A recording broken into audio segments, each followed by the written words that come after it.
So this right here is the brachial plexus. Now, what exactly is a plexus?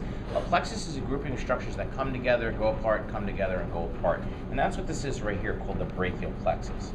The brachial plexus has a series of branches that come off of it, a series of nerves that come off of it. And we're not going through every single one of them. We're going to mention just a few of them. The first one is this one right here, which is going to be the axillary nerve. So this right here is the axillary nerve. Then as we follow down, we're going to get to a series of nerves. We have this one, which is on the thumb side. Remember, thumb side is going to be the, what side? Radial side, good. The radial side, so therefore, what nerve is this? Radial nerve, good. And if we look right here, we have a nerve that's on the pinky side, and what do we call that? Ulnar nerve, very good.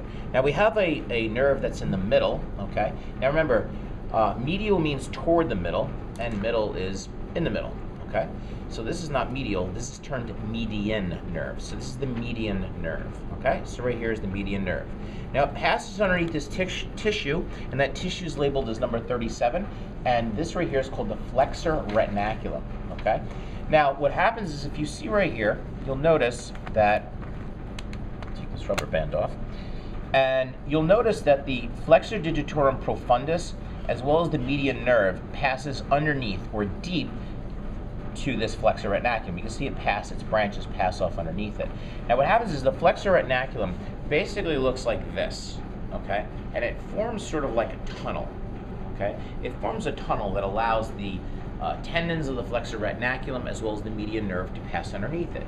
The name of that tunnel is called the carpal tunnel. Now why carpal? Because it's around the wrist bones, right? Now what happens is if tension develops or compression develops right here on the flexor retinaculum, it presses down and puts pressure on that nerve, hence why you can get carpal tunnel syndrome, okay?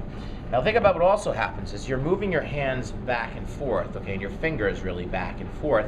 You're taking the tendons and you're moving it back and forth, back and forth. It's going to basically rub along the flexor retinaculum. You get inflammation, and therefore you get the the symptoms associated with carpal tunnel syndrome. Okay, so again, we have the ulnar nerve, median nerve, radial nerve, flexor retinaculum, brachial plexus, and axillary nerve. So everybody got that? Okay, great.